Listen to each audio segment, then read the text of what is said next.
Everybody want to win. Everybody. You know what I mean? But a lot of people don't know what it takes to win. And you got some people who just want to win on their own. And you got some leaders who don't know how to win with a team. So we want to talk to people, you know, who wants to win but just can't quite figure it out. And just some of the principles we grab from experience, other people, and biblical scriptures as well. So you want to get into it? Let's get into it. I think we got four, is it not ways, four ingredients. Ingredients, I like that. Four ingredients to building a winning culture. So we had a previous episode that was talking about sustaining, right, a winning culture, right? A little backwards. But we wanted to take a step back, right, today and be like, okay, there's, you know, Tony, I think there's some people that, man, they don't know how to get to number one, and they don't know how to, you know, so let's take a step back, right? Definitely check out the episode for sure. Right. But let's take a step back and then just kind of talk about some things to get you to number one. Okay. All right. So number one, man. Well, number one ain't okay. I want to say start with you. That ain't even on here. I just felt the spirit. Hallelujah.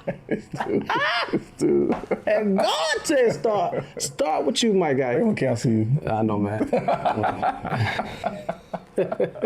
Nah, what you Hey, man, but start with you, man. Like, you said it, man. Like, I guess we'll get into it, man. No, go ahead. I mean, we here now. Nah, man, because I feel like I'm going to give some stuff away. It is what it is. You said have a winning mentality. Yeah. And I believe in order to establish a winning culture, you have to have a winning mentality. Because you got to understand, like, your team feed off you. Yeah. You know what I mean? And if you ain't right, if you ain't got yourself together, if you don't take care of yourself, it's impossible to establish a culture that's going to take care of each other and themselves. You know, it's impossible. So you got to start with you. You got to take care of yourself spiritually, emotionally, health-wise. You know, you just got to start with you. But yeah. No, I agree. I give you an example. A little story time, right? You got the drops today. We in our grassroots. So I had a one-on-one with one of our managers. Right. And I was talking about taking care of your people, right? And just, whatever, and also talking about your morning routine. And I was like, sometimes, you come into the morning and it's like, almost like you don't want to be there. And it's like, it's something going on, but and I was kind of walking them through that your first customer is your employees. And if they don't see you hyped up in the morning and ready to go for the day, right, like you've lost before the door even opens. You've already lost. That's crazy. Because your team is looking at you. So you have to have that right mentality when you walk into the door. That's crazy. Of like, it is on and it is popping. Like we about to kill it. Like we about to crush, like whatever the goal is, whatever it is, whatever comes up, right, man, we gonna run through it and blast through everything. Man, see, all right, so this is why I rock with you, bro. Let me give you flowers. Because in the mornings, man, you wake up and you either got a book, podcast, like this man constantly listening to stuff that's helping him with establishing his winning culture. You know what I mean? Because again, it start with you. It may be some days that you ain't feeling it, but you got to get yourself in the mood to feel it, because you got to show up and show off for your team. Yeah, 100%. You know what I mean? Like me, it's prayer, meditation, all of that. You got to show up and show off for your team, man. So yeah, and are there days where I don't feel like whatever, like I just want to sleep in, like I want to, whatever, right? Absolutely, right? And and I ain't gonna say that they were trying to make that excuse of like, everybody got their days. Yeah, they got their days, but your days got to be, whatever you're going with, got to be over once you hit the door. I just think that's like, don't get me wrong, there's gonna be days where, where you're sick, and there's gonna be days where whatever, like, I get that. I promise you, I understand that. But what I'm saying is, if you want to be a winner, and you want to have consistent wins in and day out, right? If you want to be a top contender, a top performer, those bad days that you have, you got to be able to shake that stuff off before you walk into the door. And every time somebody sees you, you got to be on point. That's true. And I get an example, like as your area man, like what would I look like if I came in, and I was just gonna get through the day. You know what I'm saying? Like, I'm just here. What? Like, we'll never win. Never win. Never. So but don't make that excuse, people. Don't allow yourself to make that excuse that, everybody got their days. Nah. I know why people would make that excuse. Ooh. I know why people would even consider or not considering being on top of their game in leadership position, or I know why, man, or people just dragging into work. I know why some leaders do this. Why is that? Because they ain't got no principles. Oh, that's segue. They ain't got no principles. They ain't got no principles. Oh, look at him. You can't be in position in leadership with no principles to establish, to develop a winning culture. So number one, to a winning culture, you have to establish some principles. You know what I mean? I'm pretty sure that when you go into work every morning, again, there may be some days that you're not feeling it, but you have a set of principles that you follow and govern your life where you have to produce or show up. You know what I mean? And I think those principles flow down to the people who work under your work. 100%. Yeah, so you gotta have principles. 100%. And that's the thing too, right? It's like, I didn't make this up, right? Like, it's not something that, like, if I wasn't taught this, right? And I probably wouldn't, I probably would allow myself, or would, if somebody teach me that you can't come in like that, right? So I know some of those conversations are difficult. From some of y'all rejected information when I said it, right? Just being honest, right? I get it, right? And I'm not saying that that's an easy thing to overcome, or it's an easy thing to accept. I'm just saying that my goal is to bring awareness to you today, right? Our goal is to bring awareness and to really make sure you understand that your principles, should guide how you live your life and how you run your business, or how you, lead your teams. Like, you should live by your principles. And we're just introducing you some new principles at the end of the day. Yeah. Principles is key, because principles are bigger than you are. You know what I mean? Like, if you're just living for yourself and it's not that motivating. But you got principles that are governing your life and your business and your mind and your culture at work. Then you have something to wake up to look forward to. And not only that, I think human, I don't know the science behind it, but I think if we're challenged, we strive harder sometimes. You know what I mean? And if we're challenged in a good way, because if we have good principles, these good principles challenge us in a good way to become better, at what we're doing. So it's always good to have principles. And I mean, how else can you lead a team without principles? Right. What are they gonna follow? Right. You know what I mean? Right. 100%. And I think, I agree with you on the principle piece. And because again, you said bigger than you.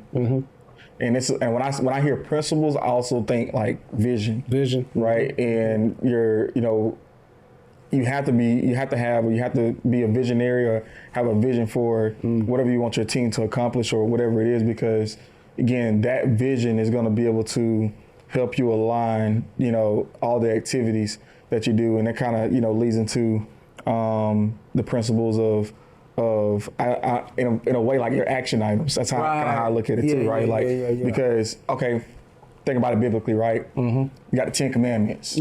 Right? Thou shalt not steal. Right? So that means that when you walk into a store, right, you always have money with you. Right. Or I don't know if you were taught this growing up, right? When you buy something, you better not leave that store without a what? A receipt? A receipt, or a bag, right? Oh, yeah. So our principle is thou shalt not steal. Our application of that principle is get your receipt, get a bag from the clerk or whatever. That's true. To show that, no, I didn't steal this. Like, I actually bought this. Right. So I think, so I think you should have some type of playbook or some type of, I think in a previous episode you said, write the tablet, on the heart. Oh, what is it? What's the?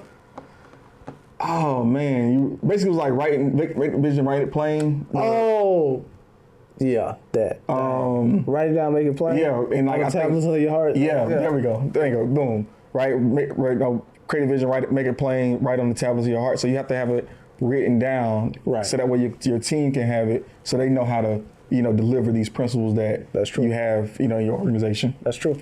Also, man, when they see you act out these principles, it doesn't go unnoticed, and the actions that you're displaying sets an atmosphere. It sets an atmosphere. So if you go by certain principles, if you go by principles that, hey, I'm gonna listen to my peers, I'm gonna listen to my team, we're gonna listen to our customers, and they see you act that out, it becomes now an atmosphere of you listening to each other, and and you begin to set certain boundaries around things that are not of that particular principle. Yeah. So now you're creating this atmosphere, this winning atmosphere. Yeah. Which is number 2. You gotta create. that boy, hey man, professional, man. I'm practicing over here, man. But no, they all tie into each other. Yeah, you gotta create a winning atmosphere. Like, first, to start with a vision or principles, and when you begin to put these things, when you begin to live out your principles, then you begin to build this atmosphere within your culture. You know what I mean? There are certain things that, amongst your team, there are certain things or ideas that you don't even have to mention. It's just a known thing around each other. You know what I mean? Yep. That's an atmosphere. Yep. You know what I mean? Like in the hood, you know not to snitch. Nobody tell you not to snitch. You just grew up knowing that because it's a part of the environment or the atmosphere, so you got to just set these winning atmosphere. But police pull up, right? Like you just, or no, you don't know if you remember Dormtainment, right? But they got this skit where like, actually may not be, I don't know anyway, but if you see one person running, what you gonna do? You gonna run. You gonna run. Like you just like what we run. You just start to go, right? Like just like what we doing? It's part of the atmosphere. It's part of the right. Right. So and by the way, like I'm gonna tell you right now, like don't have. Like nobody wants to come in to a trashy work environment. Oh man! Like I'm sorry, that's good. Like clean environment. That's a principle. You the manager or you the leader, whatever, and you mad because something that got nothing to do with work, right? Like right. Like don't bring that stuff in, right? Like you got an environment where people don't can't be themselves, like they can't come, they don't feel comfortable coming to you to ask you a question, right? Because maybe they applied one of the applications of the principle that you provided, and they came in and they did something, they had a question about it, right? But your response is so trash. Wow. Right? Like you can't communicate to the person in a productive or healthy way that now they don't feel even comfortable coming to you. Wow. You know what I'm saying? So like you got to be careful with that too, of your responses when people are trying to ask you questions. You're having that right atmosphere, right? So I just. No, that's good, because it goes back to number 1, it goes back to principles. I mean, you're not practicing your principles. Like if you have principles in place, like, okay, it's an open door, like how you do an open door policy, we talk to each other, I can talk to you. You should be able to hold on to those principles. That way people are, comfortable with commenting you. It's just setting the atmosphere, man. That it's all about following principles to set the atmosphere or set the tone, you know what I mean? No pun intended. One thing that and I like in atmosphere, right? Okay, well, you said a lot, Henry and Tone, but like, what is a good environment look like? What does a good atmosphere look like, right? And this is how I see it, right? Your environment or atmosphere should appeal to the 5 senses, right? Oh yeah. Should appeal to the five senses, right? Kind of bringing it back, right? Like that's one thing I love about this podcast too, right? Like nothing is new, quote unquote, right? Like there's a different spin or different take that we're gonna have on something. Man, We're gonna bring that thing back because again, we have new listeners always listen to us, and we're gonna have different things and then you may hear it one time, and then it'd be a different. You know, whatever, right? So it just clicked though. Yeah. See what I'm saying? Go ahead. So what do people, when they walk into the door, what are they smelling? Mm-hmm. Like, do you have, some type of incense going or some type of candle, some type of whatever, right? Do you spray the office with some type of perfume? Mm-hmm. I was listening to was it a podcast, I think, and it probably had to be, right? And they were talking about they go to one apartment complex and they had this smell, and they went to another apartment complex. There was looking for an apartment. Mm-hmm. It was like the sister property, and the same smell was at that apartment complex, right? And it was a different one, right?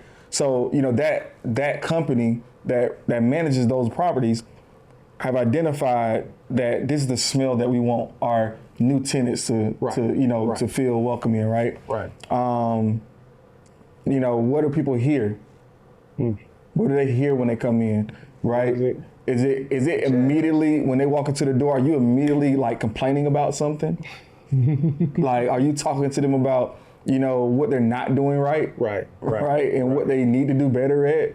Like, is it that, or again, is there positivity going on? Is some Erykah Badu playing? Is it some John Coltrane? You know what I'm saying? Love it. Yeah, man. What are they hearing when they walk into your door? Right. Yeah. What do they see? Again, when they pull up to the parking lot, is there trash everywhere? Right. That's like my number. Like, is it clean? That's kind of when you see that, you kind of. You're in the hood when you see trash. All right, we in the hood. This is what it is. Right. But go ahead. Right. Yeah. And you discount it because that's the other thing too, right? Like, just because your exterior atmosphere, right, is not conducive to success or not conducive to winning, doesn't mean that what you control in your bubble doesn't mean that it has to be, in that same atmosphere. Like, you can have your own utopia of winning inside of a losing atmosphere. Man, you was about to say something. You said it's discounting something. Man, because when you said that, because what you're doing is when you build a winning atmosphere, you're building a winning experience. You know what I mean? Yeah. So if the experience is great, then the value that you offer will be that much greater to whatever, because they have a great experience. They enjoy the atmosphere, and the experience is dope. Therefore, they don't feel cheated when, they provide, or you provide the value that you're providing, But if you pull up and you got trash on the floor, it don't smell so good, people complaining, but you want to charge $1,900. You know what I mean? Or, for your service or anything. I'm talking about business, my bad. Then they go, no, I'm not paying for this trash. Right. That's just how they feel, because the experience is not there because you didn't set the atmosphere. And you could charge more, right, when you have the right atmosphere, right? Like, I mean, just think about it. Think about it, right? Just think about it. Think about it. Is food really that much different at, Benihana's than it is at, I don't know, Mikada's? I mean, not really. Like, it's hibachi. It's the experience. It's the experience that you get when you walk into a more upstyle restaurant, man, right? Like, I don't have filet mignon that was $30, and I don't have filet mignon that was $100. And I still don't know what to do. They come out, look, the only difference is they come out with the 100, they come out and do a presentation for you. This meat was curated, and it was cured for 100 years. Right. Like, man, give me my food, man. Come on. Right. So, like, you're able to even increase your pay by having that atmosphere, right? Taste, right? Like, when you think about, again, like I think I told you the story of, like, I like to have peppermints at each one of our branches, right? That's the first thing I thought about when you said the 5 senses. I was like, oh, you got them peppermints. Yeah, gotta have them peppermints, man. Gotta have peppermints, right? And people be good. Them gotta, what y'all put them in their pocket, like it's just.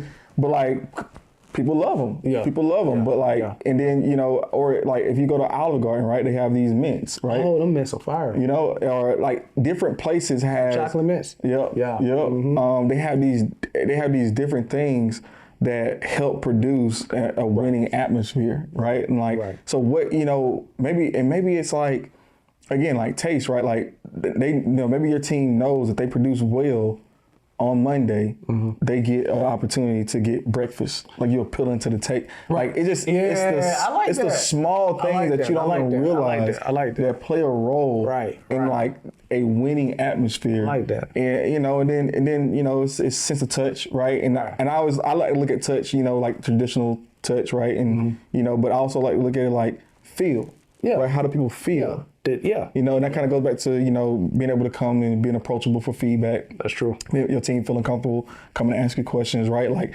how do you make people feel? Right. Both externally and internally. Right. So like, I know I went into a little mini pie there, but like. It was good. It was good. It was good, man, because these are the benefits of creating the atmosphere. You got to create the atmosphere, like you say, for the senses.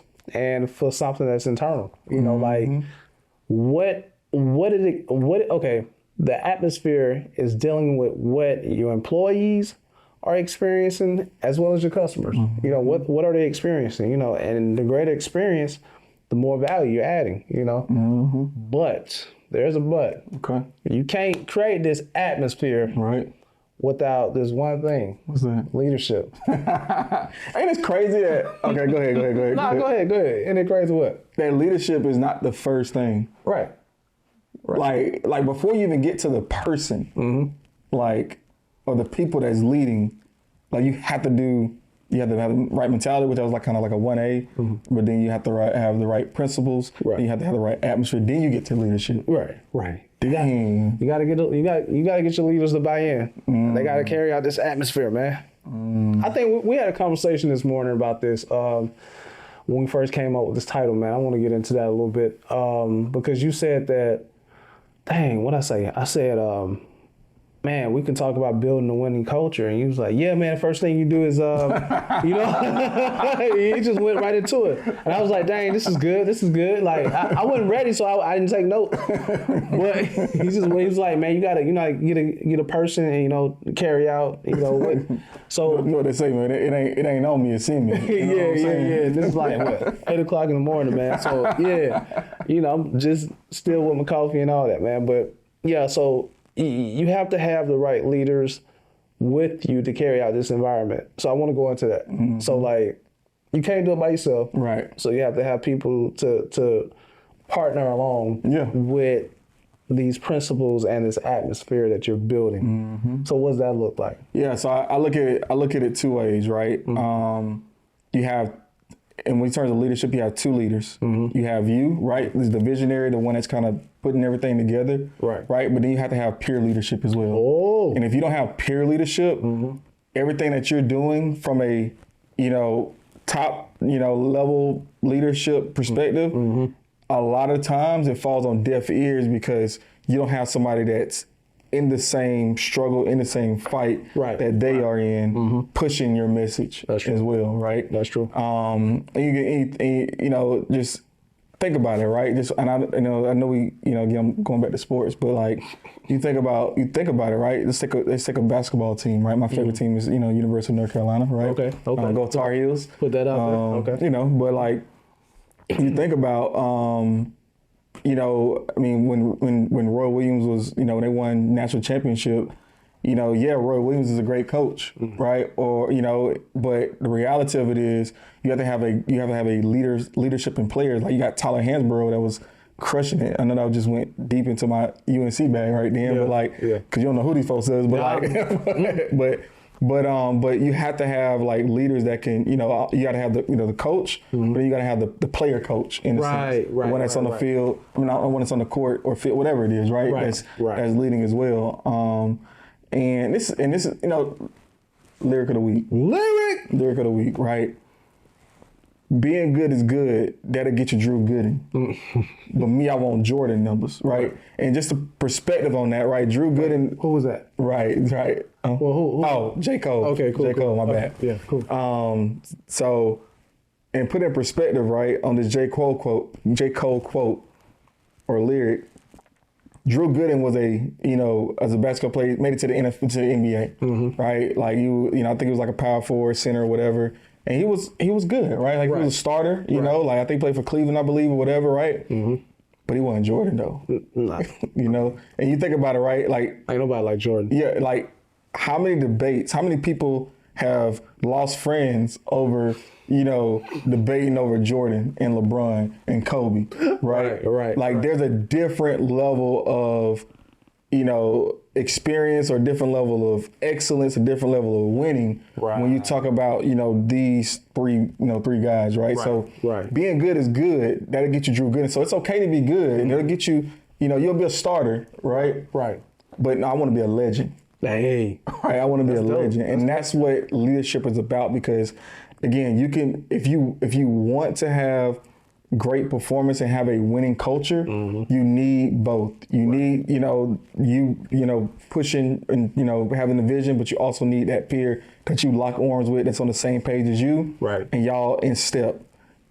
And you communicate a message and they're intercepting all the y'all on the court. Yeah. So, and I give you an example, right? Story time, right? Story. I remember, and I don't know if maybe I've told the story, I don't remember, but like, so before I got promoted, right, to being an area manager, I was a branch manager. Okay. Right. Right. And I had a area manager that would, you get a vision, whatever it is, right? And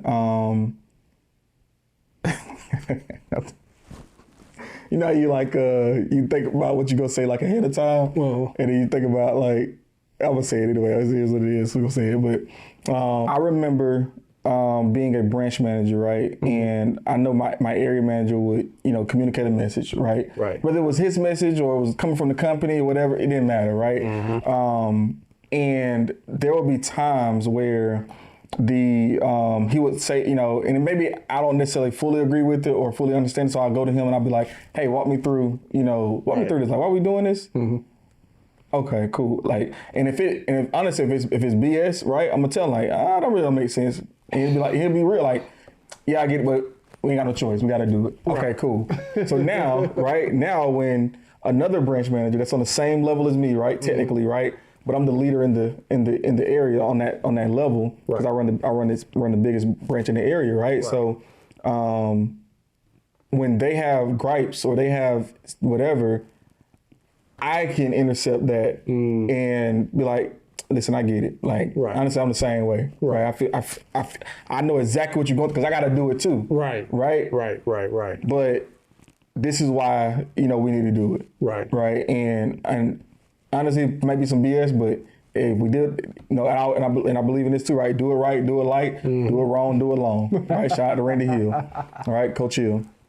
So, and I just personally believe in that, that you have to have that person that's on the same, that's a peer to your to the people that you're leading, that's gonna be able to bounce, kind of eliminate, because what happens is when you have that person that you have that peer leadership, you get better production out of everybody because they're able to, I guess, feel better or what's the word? Contextualize or something like that, right? That was a good one. You know what I'm saying? They're able to receive the information better, right? Because not only they got the same time you got the information, right, as a peer, but now they have a peer that's also basically seconding that communication. I got a question. So they do it. What do the other teammates feel like? Baton type, like teacher pet. Yeah. That's where that's where the principals come in here. Because that makes sense. Like that's something I teach my team is like my flagship managers. Y'all are the leaders in our like like y'all have to echo what I'm saying. Right. And if you don't agree with it, you got to be able to come to me and talk to me about it so I can give you a different perspective on it. Makes sense. You know, or it's, okay, maybe we can make a small tweak to it or whatever it is, right? Like you have to have that type of relationship because, you know, like, and I think if you understand the roles, right, and understand the principal piece, then it makes it a little bit easier. That makes sense. And for everybody to understand, like, okay, you know. They cool. Yeah, like, and it's also like your peer, the person that you set in your peer leadership position should also be a performer. That's true. You can't have somebody that's you can't just pick one. Yeah, it got to make sense. Yeah, it got to make sense. Okay, right? Okay. Like, yeah, I see why that person. Yeah, because they killing, they crushing it, right? And you know, so it's because again that eliminates the teacher's pet, you know, philosophy because, dog, I'm winning. Like, you say what you want to say, right? But I'm winning. Right. So my mama calling me. We're talking about winning here, mama. All right. So what we done is we established principles. We established a winning atmosphere. We established winning leaders. Last but not least, feedback. Yeah. Feedback. This takes us to another scripture that you hey man, he trying to take my job over here, man. Scripture of the day, or the week. My bad, scripture of the week. This is, we're going back to Proverbs. Proverbs 3. Let's go to Proverbs 3. It's going to take me some time to get there. Proverbs 3. And we're going to start, what is it, 3:27? I think so. Okay, I don't want to read message. I want to read New King James. Get the holy version. You know, the version that's most bliss. I'm familiar with it, man. So, Proverbs 3 verse 27 reads, "Do not withhold good from those to whom it is due, when it is in the power of your hand to do so." I keep going.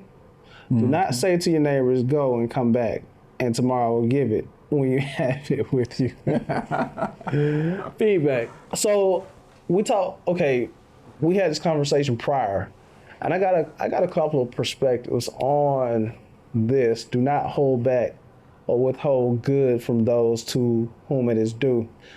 And that word good can be a little tricky because now we're talking about perception. Ooh. You know what I mean? Ooh. What is perceived to be good? Because what you can give constructive feedback, and the person may not necessarily view it as good. Right. You know what I mean? Right. So dang. So yeah.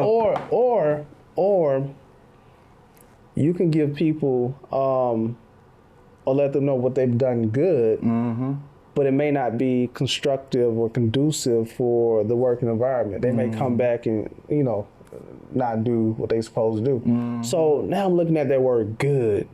What does that mean? How is it?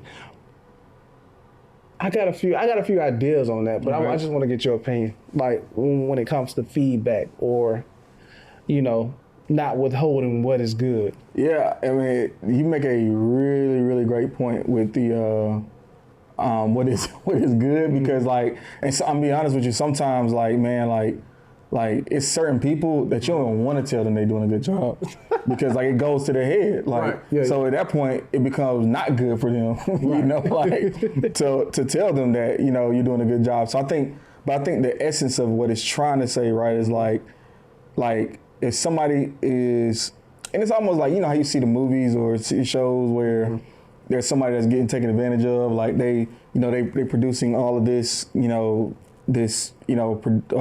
results for a company, or maybe they're assistant or whatever, but they get no credit for it. Right. I think it's more so that piece, like just telling you, in my opinion, right, that verse when I hear you read it, like don't take advantage of people. Right. You know, because that good piece is 100%. Like don't try to manipulate somebody, and even though they reach the you know, again, you look at the vision, right, of like, okay, this is the expectation, right, and the goals, right? They've hit the goals, or they hit, you know, let's say they hit the expectation, but they didn't hit the goal, right? But they hit the expectation, like, still tell them that, you know, pat on the back, good job. You know, you don't have to, like, I don't know. That's how I look at it too, right? It's like, because sometimes you get so caught up in being great, Right. that you discount the good. So you give credit to where credit is due. Mm-hmm. Okay. So giving people credit is good. Now let's go back to that person who, if you give them credit, it may not be so good because it may be ego, right? Right. So how I look at this particular scripture, when we talk about that word good, I'm not looking at what you're giving. I'm looking at the person who's giving what is their idea of good, the person who's giving it. So let me slow this down a little bit. Let's go back to the last episode. Know the state of your flock. How do you know what is good for a person? You got to know that person. You know what I mean? So how can I give you this pen and make it good for you if I don't know you? Do you need this pen? He might not need this pen, right? But this person might need this pen. It might be good for this person, but not good for you. Right. You see what I'm saying? But I have to know you to know that. Right. So what can I find to give to you that is good is what I'm looking at here. I hope I'm making sense. You are. Okay. Yeah. Going back to knowing the state of the flock. Find what is good for that person. Right. Credit may not be good for that person because it's ego. Right. Maybe criticism in a good way. Yeah. In a good way. Yeah. You know, dang? Because do not withhold good from those whom it is due. Dang. So that good could be. Hey, you're all right, but I guess the way you deliver the message. The way, yeah. Like, oh, okay, I see that you did 7. Could have been 10, but right. you know, hey, that's if you good with 7, I'm good with 7. Because you got people, and 9 times out of 10, if they got big ego, right, they like challenges, right? You know, right. So what's good for them is challenge. Yeah. But it may hurt this person over here who's trying hard. Dang, that's deep, bro. That's deep. Yeah. So I'm looking at the word good, like, okay, how can I deliver good to this individual? Yeah. You know what I mean? What is good for this person? Where my bars thing is. You know? So you got to know your flock, man. You got to know your team members. You got to know your leaders, man, because if you don't, then how would you know how to deliver what is good to what is due? So that's what I got. No, I like it, and I look at when you look at feedback, you look at it 2 ways, right? Yeah, like some people call it constructive criticism, right? And then you have just pats on the back or whatever you want to call it, right? Right. I think professionally, what we call it is redirecting behaviors, and reinforcing behaviors. So reinforcing is when somebody does something good, you're reinforcing that good behavior. Hey, do more of that, right? Right. Then you have redirecting, which is more, all right, you did something, but you didn't do it the right way or didn't get the right result. So let's redirect on how you did that thing so that way you can get the right result going forward. Makes sense. So I love that though. I absolutely 100% love exactly what you said.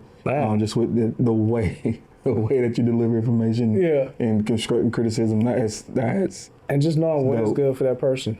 Yeah. What's good for you ain't good for me. I mean, what's good for me ain't good for you. You know what I mean? Yeah. Like it's just okay. Yeah, man. But that's 4. That's 4, man. I think that's all we got. That's all I got. Okay, cool. So in order to develop or establish a winning culture, first you have to establish winning principles. Principles that you go by or that you allow govern your lives, because again, a culture starts with you. Number 2 is developing or establishing a winning atmosphere. Now, when you begin to act on those principles and you begin to live and eat and breathe those principles, you begin to create an atmosphere within your organization. Number 3, create winning leadership. Leaders who are on board with the principles and the atmosphere. Who's going to, what you call it, the peer coach or something like that? Players coach. A players coach. So you're creating that players coach. And number 4, feedback. What's good for that person, you give to that person. So We just wrapped that up, man. Yeah. Cool. That's all I got. So I got, and I think again, all that encompasses, which I know you kind of hit on, but I know it's not part of this, the 4 ingredients, right, to winning and building culture, to building a winning culture. But it's all the mentality. It all starts up here, man. You gotta have that winning mentality, and just it's gonna work out because it gotta work out. Right. You're gonna win because you have to, you have no choice but to win, and that's the resolve that you have to come with every single day. That's all I got. Pin drop. Boom. Y'all be sure to like, share, subscribe to this information. Hit the bell. Hit the bell. Hit the bell, man. Let's get this information out of here. And we out, man. All right. Keep the head up, 'cause you concerned about them. Stick and move, we can get it done. Call it unity, it ain't no way around it. Cultivating, we get motivation from the big guy. We don't play about them. Going hard for the game.